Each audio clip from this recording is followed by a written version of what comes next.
উচ্ছে হয়েছে, উচ্ছেটা ছোট, কারণ এই পাশে এটা রয়েছে। কত ছোট উচ্ছে হলুদ হয়ে গেল, ভাবলাম একটু বড় হবে, বড় হতে পারলো না। এই দুটো পেরে নেবো। এখানেও একটা হয়েছে কত ছোট, এটা হলুদ হয়ে গেছে। কোথায় গেল?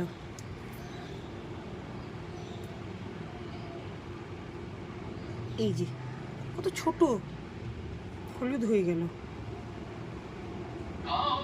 আর এই যে উচ্ছে, এবার এই দুটো পারবো। খুব রিস্ক নিয়ে উচ্ছে দুটো পারলাম। ওটা তাহলে তো হলুদ হয়ে গেল। গাছের উচ্ছের আলাদাই মজা। পেকে গেছে তো, আজকেই করলাম। কি অবস্থা, গাছগুলি কিচ্ছু মেনটেন করতে পারছি না, কারণ ওই যে এটার জন্যে ডেঞ্জারাসভাবে হয়ে রয়েছে। কারি পাতা গাছটা পুরো মরে গেছিলো যখন ঘুরতে গেছিলাম, জল দিয়ে দিয়ে বাঁচিয়েছি।